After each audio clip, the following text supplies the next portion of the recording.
right, well, hello everyone and welcome to the Pulitzer Center. Thank you all for coming. I see some familiar faces, but also some new faces. So for those of you who may just be joining us, thank you. And we're a nonprofit organization focused on journalism and education for the public good. So I'd be more than willing to talk to you about that afterward, or a member of our staff would. But today we're here to hear from Mariana Palau. So Mariana is a Colombian-American journalist. She's based in Colombia. Her work has taken her many of places, but right now she's writing for The Economist. She's also been published in places like Jazeera, Foreign Policy, and many other outlets. And she's reported on things from the congressional and presidential elections in Colombia to cocaine production and control.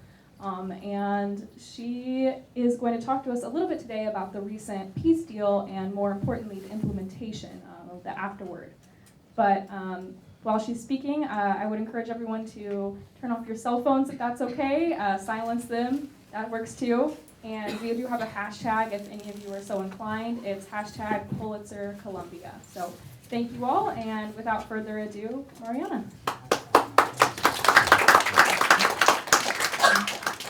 Thank you, Holly.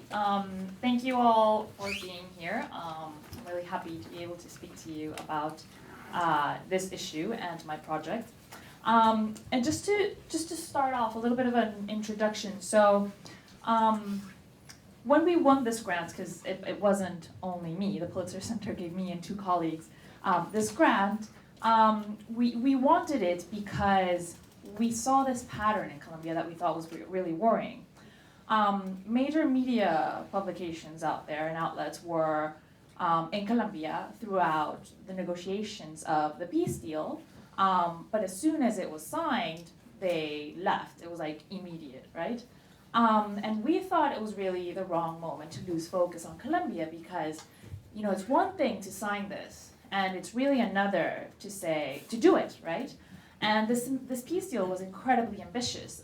It basically said it was going to transform Colombia. And so what we wanted to do was kind of bring that focus back on Colombia and be like, you know, there's stories here that need to be told and that can also interest audiences right there. So what I'm going to do is I'm just going to start with a background of the Colombian conflict, and then I'll jump into the peace deal in my reporting so we can have like a whole picture of everything. Right, so the Colombian conflict is the longest running armed conflict in the Western Hemisphere, right? 52 years, that's how long it lasted. There were about 200,000 people dead as a consequence, and 6 million people were internally displaced within Colombia. That's a really high figure. I think it comes second only to Syria, right? And if you ask historians, they'll probably tell you that it started, the conflict, with the creation of these guys, the Farc, right? This was in 1964. And the Farc were a guerrilla group, a Marxist-leaning group, who were really fed up with inequality in Colombia. Inequality is really high in this country, unfortunately. And they were also really tired of the fact that the same political elite were the ones who got to govern the country. Like, it was the same families kind of rotating power, and they really wanted to change that. So they took up arms and, you know, they launched their revolution. But what many people don't know is that there were many other illegal armed groups that took part in the conflict, and that includes the ELN, also Marxist-leaning, very much inspired by the Cuban Revolution, and the EPL. All of these groups are left-wing illegal armed groups, right? But in Colombia, there were also right-wing illegal armed groups. That is the paramilitaries, right? So the paramilitaries were formed mainly by drug lords because they were targeted by the Farc and the ELN and the EPL. And so to defend themselves, they formed these self-defense groups. And what happened was that eventually regional elites also started supporting them because they were also frustrated at the fact that the government couldn't really protect them from the left-wing illegal armed groups.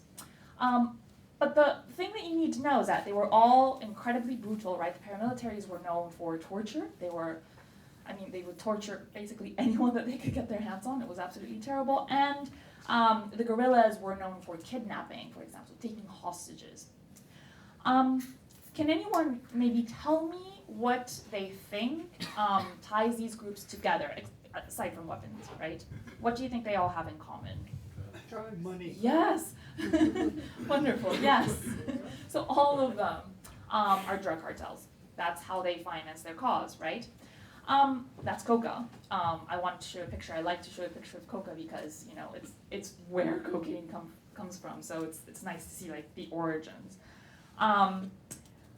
The Farc were the pioneers of this recurring to drug trafficking to finance their cause, right? And that's what allowed them to become so strong. They were the largest guerrilla group, not only in Colombia, but in Latin America, right? They were really successful. And at their peak, there were 20,000 armed men strong, right? This was very big guerrilla. They were able to buy really sophisticated weapons with this influx of money, and they became kind of like a small army. So it was no longer guerrilla warfare. They moved in bunches. They would sleep in camps. They started to behave a lot like a small army. Excuse me. Yeah. I see a woman in the picture. Were there very many? You see that men up there? Is there very many women? Among the leadership, no. Well. But there were women in the ranks. But among the leadership, no. But there were definitely women who were part of the FARC. And again, so they became really successful, right? And the more successful that they became, the more brutal they became as well, right? And in 2000 alone, Colombia had the highest rate of kidnapping in the world.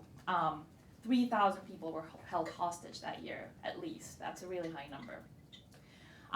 There's estimates that say that they influenced about a third of Colombia, which is a pretty big area. So meanwhile, what was happening on the other side, their enemy, the state, right? It was very weak. It couldn't really fight the FARC or any of the insurgencies. That's mainly because the armed forces were in no condition to do so, right? They relied on volunteers. And those volunteers, they had no pensions, so there were really no incentives to actually get people out there to sign up or commit to a military career. And therefore, there was like no cohesive force that could actually be used to go after the FARC. On top of that, they fought with secondhand weapons that they used. I mean, these weapons were used by the United States and other allies in World War II and the Korean War, for example. And then towards the beginning of the 90s, the government there was a terrible corruption scandal that the government was forced to focus all its attention on. And it really kind of abandoned this very important issue of controlling the insurgencies and fighting them off. So, in the 90s, Colombians really thought that the FARC and the left-wing insurgencies were close to taking power, right? To achieving their goal of toppling the government and installing a Marxist regime, right? But things started to change. And that is mostly because the government decided to reform the armed forces. And so the first thing it did, and this was in 1998, was raise the defense budget from 2% of GDP to 4.5% of GDP. So that allowed it, that extra money, which is a lot of extra money, allowed it to finally hire soldiers. So it dismissed all of its volunteers. Thank you very much for all of your help, but now we want people who are actually committed to our armed forces.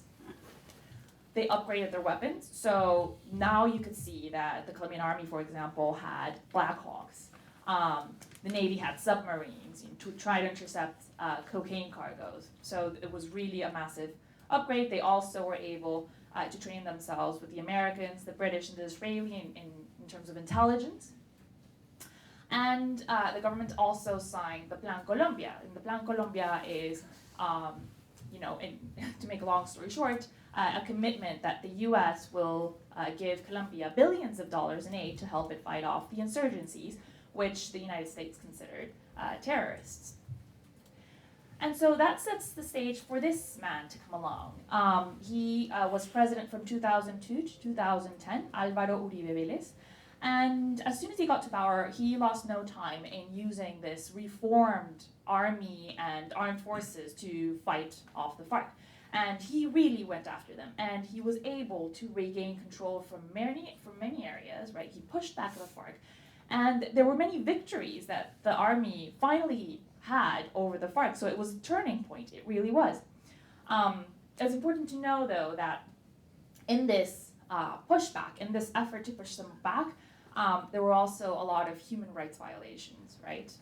The army mostly committed those. And so Uribe he was in power for 2 terms, and he had to step down in 2010. Constitutionally, he couldn't really run again. And so he looked for a successor. And his successor was this man, Juan Manuel Santos, who you probably know. But Santos was Uribe's defense minister, right? So he was actually the head of Uribe's. He was directing Uribe's so-called democratic security policy, right? Going after the FARC, recovering all this ground. And Santos campaigned, promising to continue with Uribe's legacy. And for a while he did do that. For 2 years, he actually went after the FARC with, the entire force of the armed forces. But in 2012, he suddenly decided to sit down and negotiate with the FARC. And I always use a metaphor to try to explain to people why he did that, because many people ask, so wait a second, if the government actually had the upper hand in this conflict, why on earth would it sit down and negotiate with a guerrilla force that it's about to beat? Well, it actually wasn't about to beat, because fighting this conflict is it's like losing weight, right? So when you start losing weight, it's relatively easy, right? But the more weight you lose, the more stubborn those fat cells get.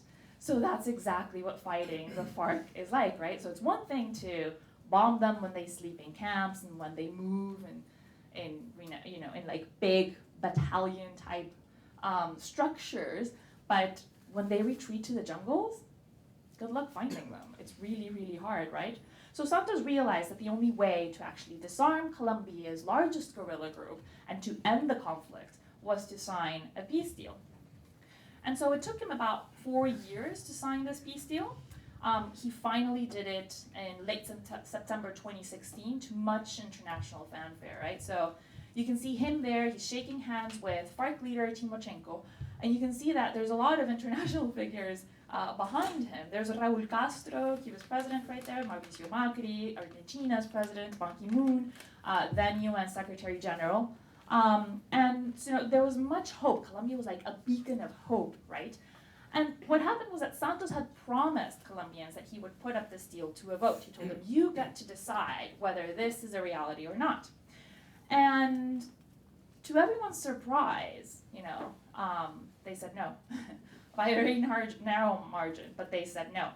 And polls show that what really upset Colombians, what they didn't like about the peace deal was what it said about justice, because the peace deal says that if a perpetrator of crimes against humanity or war crimes during the conflict, if they tell the truth, then they will get a maximum of 8 years in some form of restricted freedom, right? So that can be house arrest, right?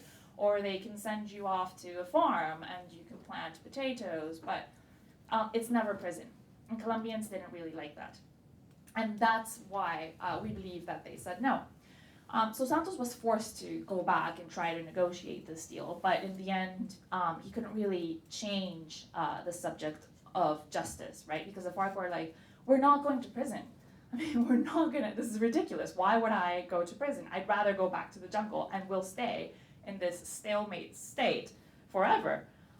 So Santos, took a decision. He's like, for the better of the country, I think that we should, sign this deal. This is the best possible deal. And instead of putting it to a vote, like he did the first time, he passed it through Congress, where he had a majority coalition. Now that also enraged Colombians, but they couldn't really do anything about it. It was a reality, right? So that's when the peace deal I have becomes. a question. Yeah. Was this just with FARC or with the other groups? Just with as the well? FARC. Just with the FARC. So were they're still fighting with the other groups, or The other illegal armed groups are still fighting. So the paramilitaries demobilized in 2005, from 2003 to 2005 under Uribe. but they are kind of coming back to life. And the ELN and the EPL demobilized they were a very small group, and now they're again coming back to life. The ELN never demobilized, so there's still armed groups out there for sure, and I'll get to that a little bit later. But anyway, so this peace deal was a reality, right? And this peace deal was really, really ambitious because it does what every peace deal out there tries to do, which is demobilize this armed group, and give them amnesty or something, but it would cease violence by demobilizing, taking their weapons away. This peace deal sought to tackle the root causes of the conflict, and I'll give you an example right now, right? Colombia is the most unequal country in Latin America in terms of land distribution, right? So land is concentrated in the hands of a few. A lot of those are cattle ranchers, very wealthy cattle ranchers. And in some areas of Colombia, the average cow has more access to land to graze on than the average farmer has to grow his or her crops, right? So that's how unequal it can get. And so the Colombian peace deal was signed, there were negotiations around several points, and I'm just gonna tell you about the main ones. So reforming and developing Colombia's countryside, because rural Colombia is really, really poor, right? So there are no roads, no hospitals, no schools, no courts. The state really is not present in many parts of rural Colombia. So that really had to change. Making Colombia's democracy stronger again so that this issue of just a few ruling the country would not continue. Ending the conflict, so disarming the Farc and having them transition into a political party, so making them legal, right? Finding an alternative solution to Colombia's drugs problem because it wasn't really working so far. And I'll get to this a little bit later in more detail. And finally, justice for the victims of the conflict, right? Those who had suffered so much. There's a very big registry of victims in Colombia. It's up there in the 5 or 6 million as well. It's really big. So when this peace deal was a reality, I said, great, so now what I'd like to report on is actually if it's being implemented. I'd like to go into the details and see what is being done, what isn't being done, and what are the consequences. And as I pitched my stories to reporters, I found that they were more interested in stories like these, right? And this is a good story. I think it's a story that needs to be told, but what I thought was that this didn't really tell me anything about the implementation of the peace deal, right? Or the state of the implementation of the peace deal. And so that's when the Pulitzer Center came in, and they very generously gave me a grant. And with that grant, I had an additional selling point because I could come to reporters and I could tell them, look, here's a pitch for this, really in-depth analytical story. And by the way, you don't have to pay for my reporting costs. You don't have to pay for my travel costs because I have a grant and I can pay for them. And that kind of, got them hooked. They were like, okay, fine, do it. And so that's when I started reporting with the help of this grant on what was happening with this peace deal. And I'll tell you about my stories, some of the stories that I've done. And I'll let them tell you about the challenges that the peace deal is facing. So the first and most obvious one to your question is illegal armed groups, right? So there are still illegal armed groups in Colombia. I did this piece for the New Humanitarian. It was actually very good. I loved it because, the outlet is very good, and I thought, modesty aside, I love the outlet because they allowed me to tell a different story, right? So, anyone can really tell you that there's illegal armed groups in Colombia, but I was able to focus on the humanitarian crisis that they were, causing as a consequence of their existence. And I profiled this region called Tumaco. It's in southwestern Colombia, right? And Tumaco had been really hardly hit by the conflicts because it was controlled by the Farc. And Tumacoans, when the peace deal was signed, were like, oh my goodness, finally, this armed group is not going to control us anymore. So they were really hopeful. But what happened was that as soon as the Farc demobilized, they gave up their weapons and they left, the government failed to fill in that void. And illegal armed groups arrived first, right? And can anyone guess what attracted these illegal armed groups to this region? Exactly. Colombia is your largest producer of cocaine in the world. It's that simple. There's many thousands of Coca hectares, of hectares planted with Coca in Tumaco. And the FARC also set up drug trafficking routes, right? So there's a lot of rivers, as you can see, and the drugs go out of the country through those rivers. So these groups, they come in and they're fighting each other to control, to gain control of this region. And as they do that, they are really, they've unleashed a humanitarian crisis, right? And these armed groups include the ELN, which we've talked about, but also the dissidents. And the dissidents are groups that were founded by FARC members who never believed in the peace deal in the first place and who never wanted to demobilize, or by FARC members who were really disappointed in the slow implementation of the peace deal, and they decided to take up arms once again, right? They're really powerful. Again, all attracted by Coca and cocaine. But just so that you understand the scale of this humanitarian crisis, I published this piece in mid-2019. And in the first half of the year, just in this region, there were 2,700 people displaced, right? Just at that moment.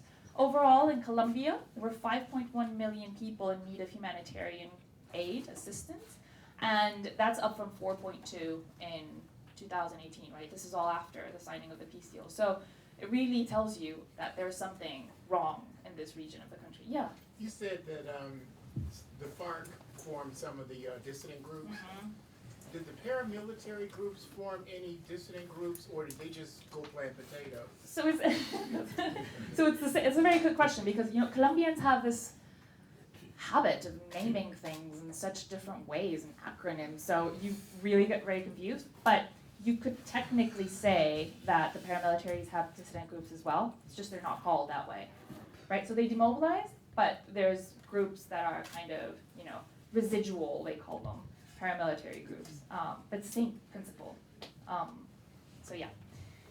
At least 63 Tumacoans had disappeared all of a sudden, right? And these are just reported disappearances. Like, I talked to many people who were like, I haven't reported my brother's disappearance, because if I do, I'll get killed. It's that simple. And then the dissidents were really targeting FARC members who were sticking to the peace deal, right?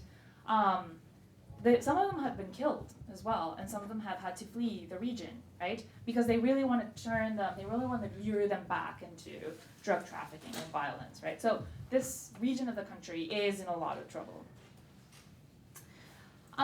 Another story I did was about the solution that the government came up with for the drugs problem. And remember how I told you that the peace deal, one of the negotiating points was trying to come up with an alternative solution?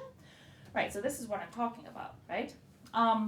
This is what the government was doing so far, forcefully eradicating Coca. So literally sending helicopters out there full of police who would jump out and try to uproot these crops, right? Pull them out of the ground. That's the police right there. And that really wasn't working that well, and I can tell you because, the clearest way I can put this is reseeding rates or replanting rates, right? It's an estimate of how much Coca is replanted after it's been uprooted. And that's close to 50% in a year, right? Which is very high. So really, that's really not, giving the government a lot of results. So they needed to look for a solution. And so they came up with this program, a crop substitution program. And I did a reported argument for foreign policy on this, in which I kind of evaluated the program and how well it was doing. And so what the program does is, it's the first program that recognizes that Coca, the presence of Coca in the country, is a problem of development and not necessarily of criminality, right? It says, okay, Coca farmers out there are in regions where it's really difficult to get to, right? It's just not easy to get to. There are no roads, right? The state is not present. And usually the only alternative, the only way they have to make a living is through Coca, because, that's the only, Coca grows really easily, by the way. Like, this is a plant that will grow very, very easily. And, growing a papaya, for example, or cacao, or any other kind of crop isn't, because it goes bad, one, very quickly, And two, if they have no roads to transport these crops, well, where are you going to sell them, right?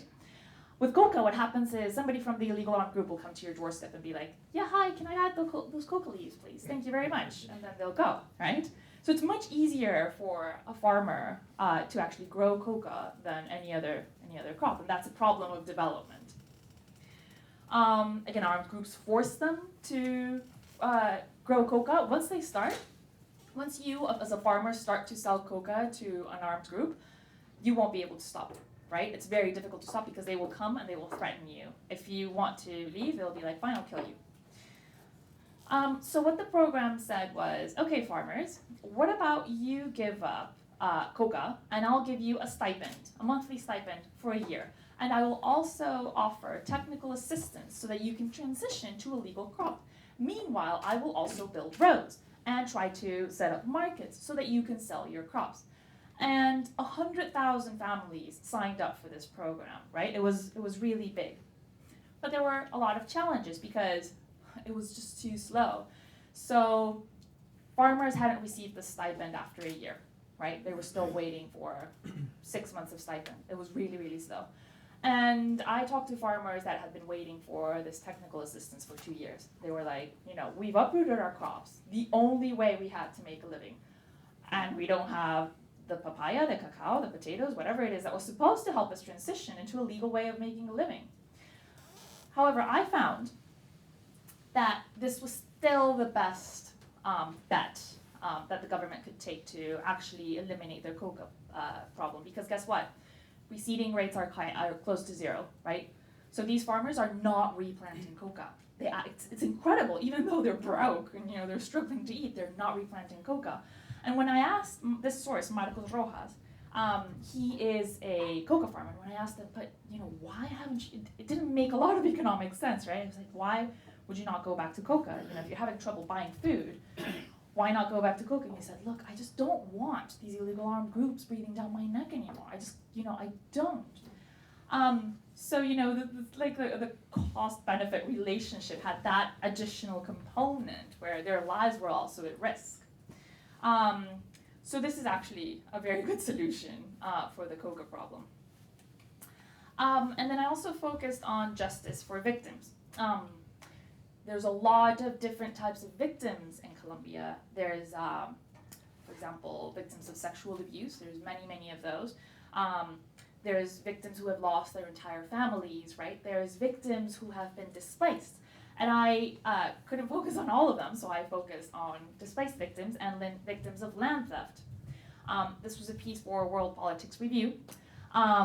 So it was, land was a war booty. So land theft in Colombia was a really common phenomenon during the conflict, right?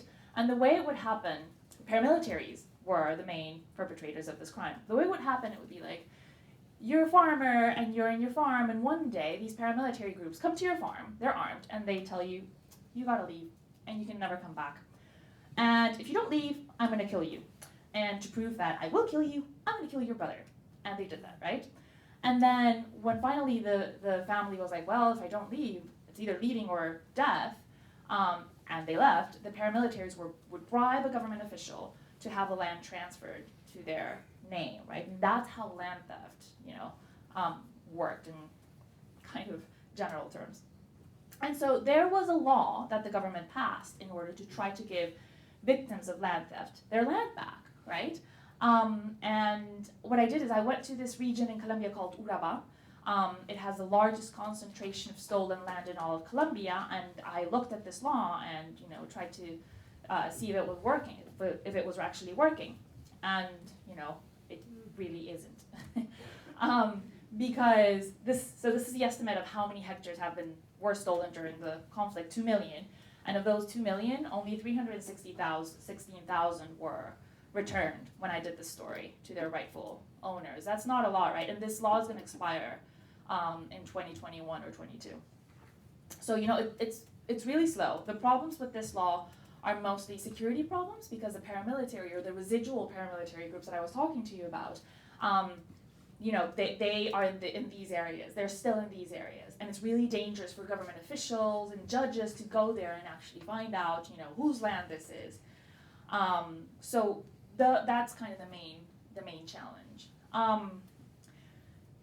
And I could really, stand here for many, many hours and tell you about all of these challenges that the peace deal has, but I don't want you to get the wrong impression, right? I don't want you to think that this is a failed peace deal, a failed peace process, because it isn't, right? We really have to exalt the fact that it disarmed 10,000 armed men. That in itself is a remarkable feature, right? It's simple math. Before you had 10,000 armed men out there, now you don't. So, the country overall is a safer place, despite places like Tumaco, in which violence has actually worsened. In general, violence has decreased, right? So the FARC actually now, they've been able to transition into a civilian life. So many of FARC fighters were recruited when they were 10, 12, right? And they never, when they grew up, they really didn't want this life. They realized that what they had signed up for was nothing like what they had imagined. So I love this picture because, it shows that, she's transitioned into the civilian life, and they were really glad. Many of them were really glad. Same necklace, I noticed. Sorry? Same necklace. Yeah, exactly, yeah. Not same earrings. Nope. No. The FARC, they are a political party, finally, that wish that they had to have more political participation, well, now they are a party. That's their logo, right? They're not a very popular party, but, they're giving some, benefits out there. So they have 10 congressional seats for the next 2 electoral terms, for example, that, allows them to kind of set a foot in the political stratosphere. There's a peace tribunal, and this peace tribunal, despite the issue of impunity that Colombians had so many issues with, is really giving a voice to victims, right? So for the first time in their lives, victims are finally going to the peace tribunal. They are telling their story, and they are able to confront the perpetrators of the crimes. And that has been a really important process for them, right? If you actually ask the victims themselves, they're not really that interested in seeing them behind bars for all of eternity. They're more interested in having these criminals tell them why they killed their fathers, why they raped them, why they displaced them. That is actually more important for them. And then, believe it or not, the crop substitution program is finally taking off, right? So I talked to Marcos, the source who I told you about, that was part of my story, and he said, Mariana, finally. The technical assistance is here. These government advisors, they're here, and they're telling me how I can plant cacao and what the soil in my farm is good for. So, it's kind of coming together. So, in conclusion, if you come here and ask me, so is this peace deal a success or a failure? I would say, look, the glass is half full or half empty, and it all depends on who you ask, right? For now, at this point, I do believe that Colombia is a better place than before the signing of the peace deal, right? But at the same time, this is very fragile. So what this peace deal has achieved so far is really fragile. And the strength of this peace deal or lasting peace in Colombia really depends on the government tackling issues like the ones I've talked about: land inequality, cocaine, justice for victims, etc. And so with that, I will finish my presentation, and any questions that you have, I'm happy to take.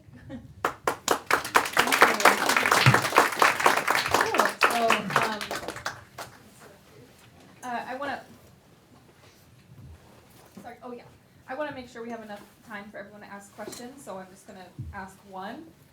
But something kind of broad. You're from Colombia. This is a 52-year-long conflict, so the entire time you've been alive almost, it's been ongoing.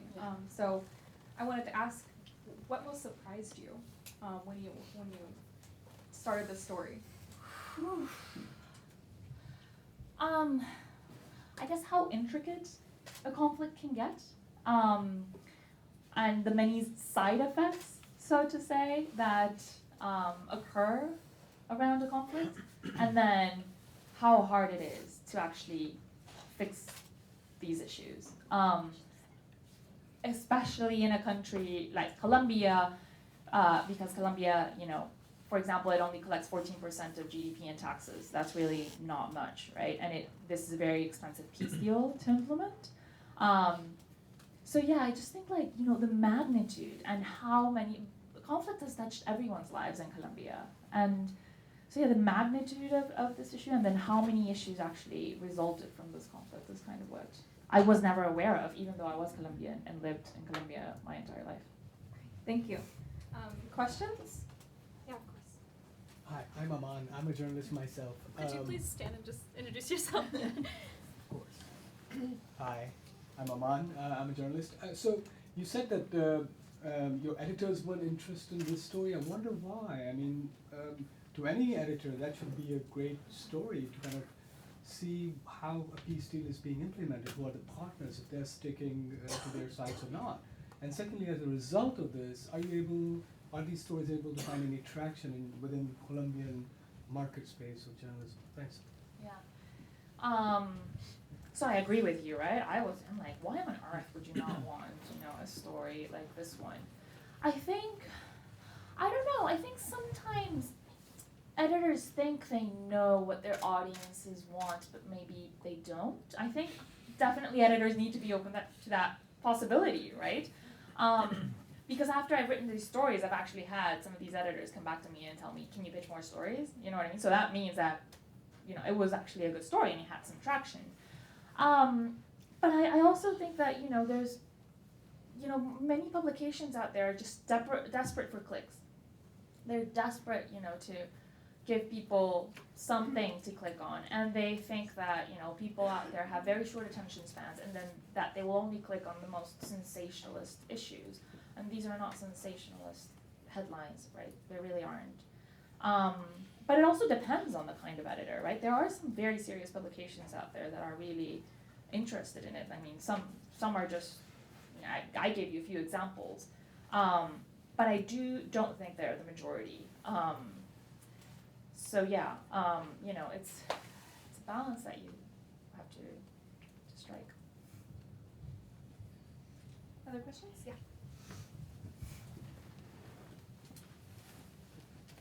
Hello. I've often heard of Uribe as a main critic of the deal and not appreciating it, being kind of against it at the time, and maybe his faction gaining more power now. Do you think he's deliberately trying to break the peace accord? And if so, does that have a chance of being successful?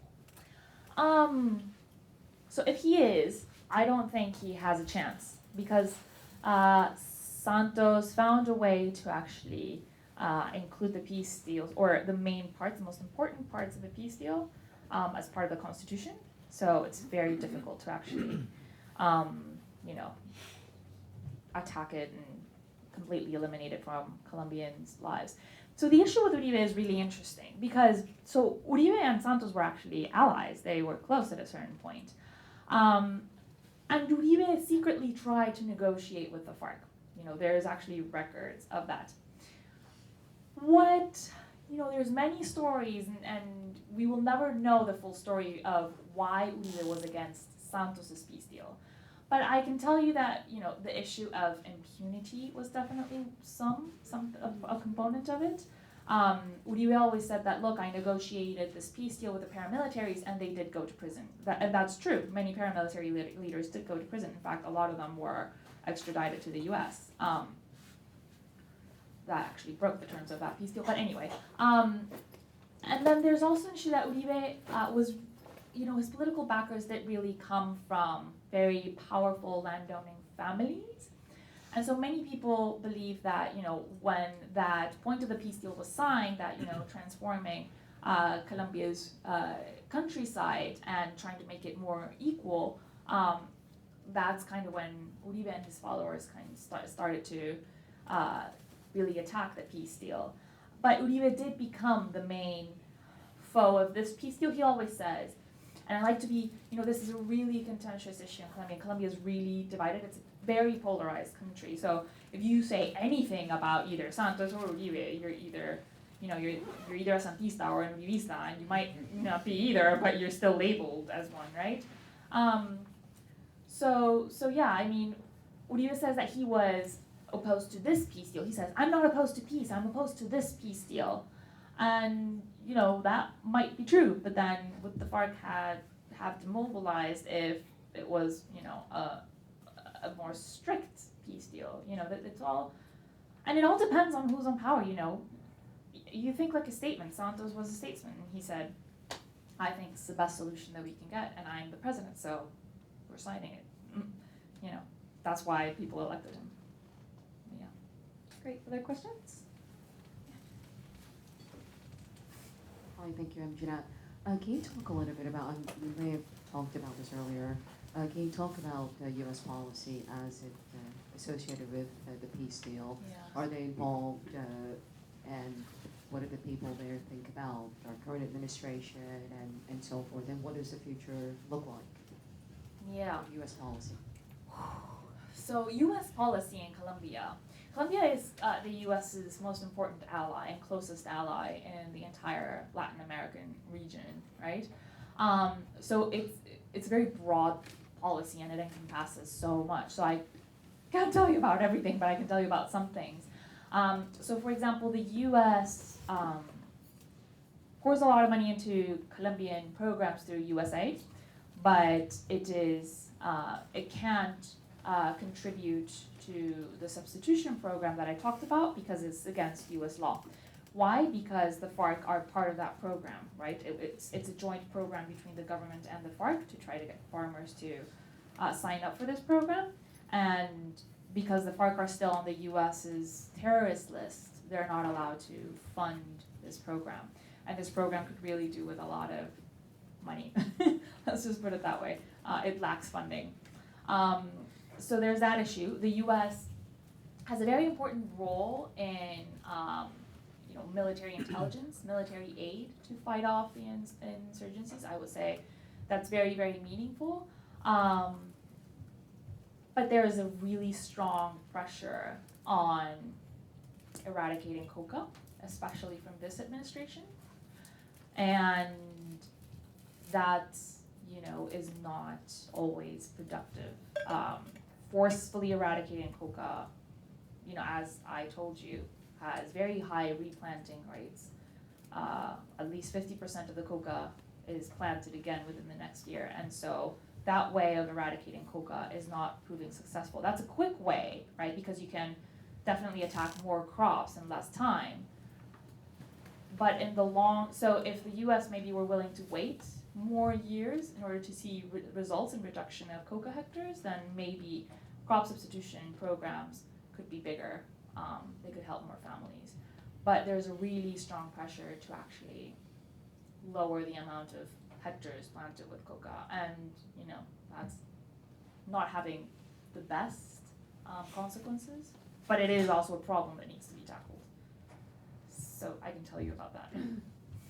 Thank you. Hi. You talked about the articles that you wrote versus the articles that were regarding like the rate crisis and everything like that. Do you think that one is more important than the other, or that you need both of them, and how do they differ? I don't.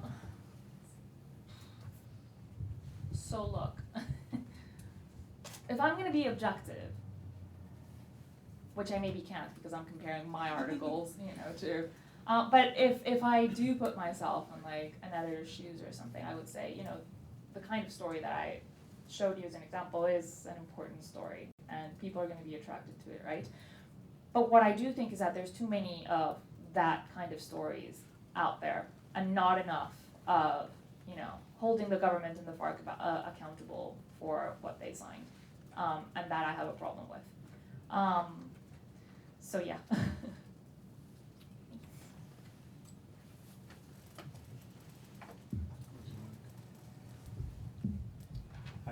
Yeah, I used to live in Venezuela, so I don't know if this is working. So my question is about the ELN and the FARC in Venezuela. Mm-hmm. So, there's a lot of concern about the connivance, or whatever word you want to use, between the Venezuelan government and these elements that are in Venezuela that use it as a refuge, but also use it as a source of income from illegal activities, especially in the Arco Minero. Mm-hmm. Mm-hmm. Okay, and there's a lot of investigation being done on that. So I'm wondering, well, what's your assessment of the importance of these groups and their effect on the Colombian peace deal? Okay. Yeah. It's absolutely terrible. It's atrocious. So what Maduro has done is he's basically outsourcing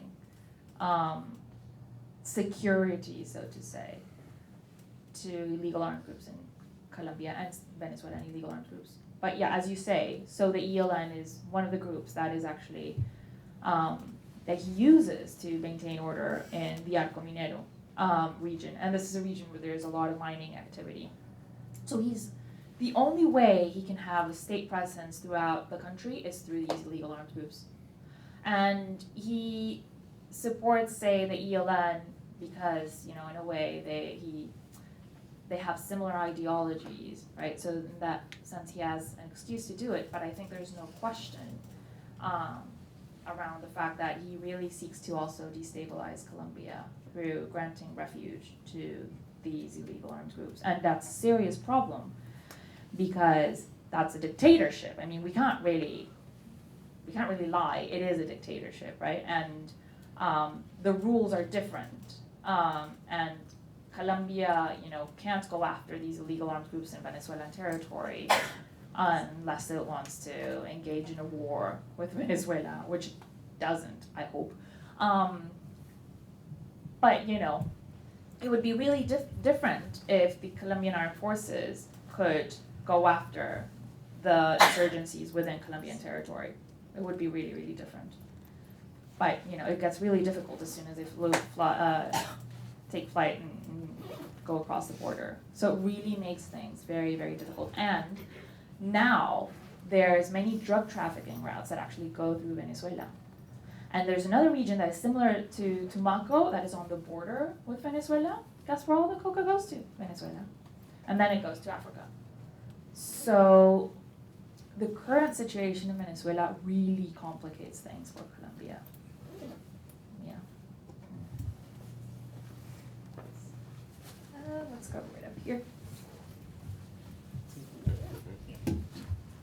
How's it going? Andres, I grew up in Guayaquil, and I was just wondering on your view of sort of the lasting, perspectives on the efficacy of Plan Colombia and sort of the eventual sort of reduction in violence we see today in Colombia, but the huge rise in violence we see sort of across other regions, such as Mexico, and just the level of magnitude of drug-related issues that Plan Colombia attempted to address, and what we're doing today, kind of in response, foreign policy-wise and otherwise. Yeah.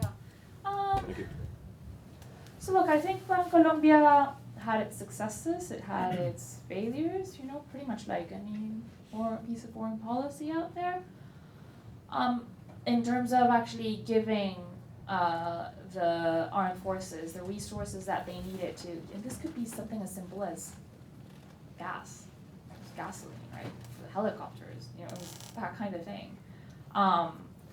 So I think that without Plan Colombia, it would have been really hard for Uribe to actually turn things around the way he did. But, in terms of cocaine production, I'm not sure it has been that successful, right? Because look at Colombia, it's still in the same state. I really do think that, we, and I mean the world, needs to question if this war on drugs is really effective. And, American diplomats will probably tell you, oh, it's not called war on drugs anymore. Well, it might not be called that anymore, but it's still the war on drugs. These are the same methods we've been using since the frickin' 80s, right? So we really need to question their efficacy. And as long as there is demand, this kind of situation will continue. So I really do think that Colombia, it will always have a coca production problem, and that will always stall its development. There's ways the government can handle it, sure, to kind of mitigate its impacts, but it will always have this problem as long as there is this demand and as long as the market remains the way that it is. It's a prohibited market. And look, the situation in Mexico, it's exactly what Colombia went through in the 80s. It's transferred to Mexico. And why is that? To supply the demand that there is in the US. That is the reality.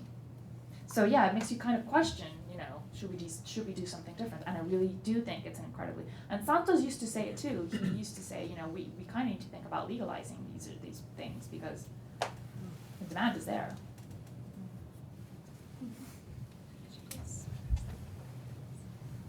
Hi, so I'm from the International Center for Journalists, and we actually work with a lot of investigative journalists.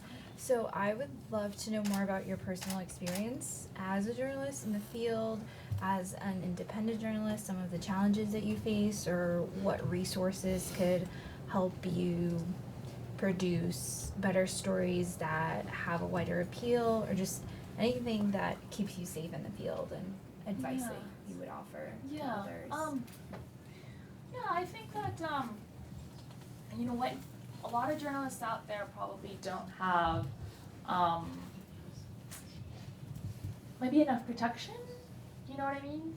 So if we could figure out ways to, follow our journalists or assign them some kind of security guy or even like a simple app that tracks them, right? Which is what my editors do with me. And for example, I'm covered, whenever I travel, I'm covered by the Economist insurance. So if I'm kidnapped, God forbid, the Economist has insurance that will take care of that, fortunately. So, or if anything happens to me. So that kind of thing is very important, I feel like independent and freelance journalists take risks. Yeah, that many times, they shouldn't take, but they have to take in order to make a career, in order to actually have a successful career. So in terms of security, I do think that is very important. The Pulitzer Center is incredibly important for independent journalists. I mean, it really gives out a lot of grants, and that really helps them get the stories out. And these are stories that need to be told. And yeah, in terms of my personal experiences, I think I have maybe reporting for an international publication is it's better in a way. I know a lot of Colombian journalists who are in risk, and it's still a very hard country to report and to do reporting. Journalists are targeted by illegal armed groups, so it's not the safest. But you find ways to be safe out there and not, you need to know when not to take risks. So yeah. Great, and I think we have time for one last question. So I'm a Colombian journalist. I wanted to ask you, you mentioned in your presentation how some of the land was not occupied afterwards by the Colombian government. There are some reports that say that Mexican cartels, Sinaloa cartels and other cartels have occupied that land and have planted new Coca crops. Do you have any reports, any sort of information about how bad that situation is? And I also wanted to ask you, so Santos signed the peace agreement, and then the past year and a half he's been silent most. He's not active in social media. What do you think about that? He signed the peace agreement and then somehow he disappeared. Is that sort of perhaps has that helped, his silence helped in the implementation of the peace agreement? Yeah. Okay, so to answer your first question, there's definitely presence of Mexican cartels in Colombia. Definitely. I've heard Mexican accents in certain regions of Colombia. And the coca that we produce goes to Mexico to be processed. So there's definitely a link there. In terms of Santos, kind of signing this on and, like treating this as a hot potato is kind of what you're saying. I'm not sure. I mean, I think maybe he's trying to protect his legacy.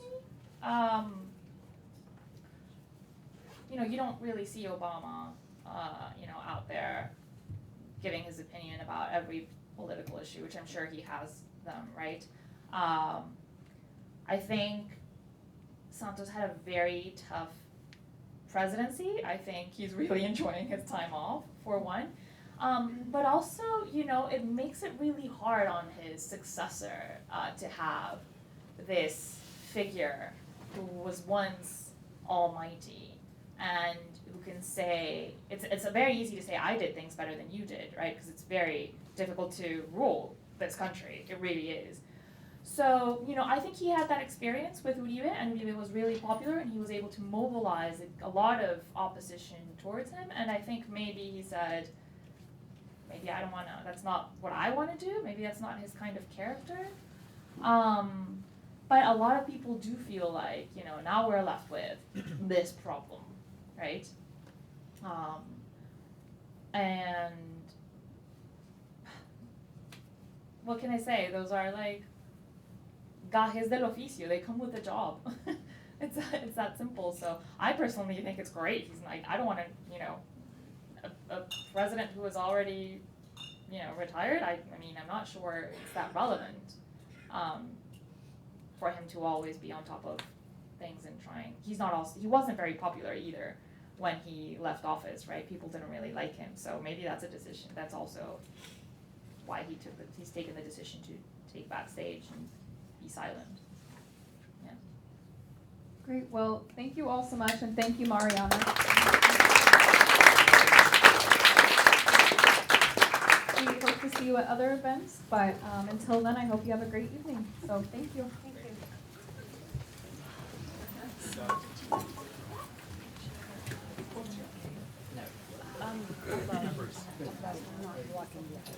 If not, you can take whatever you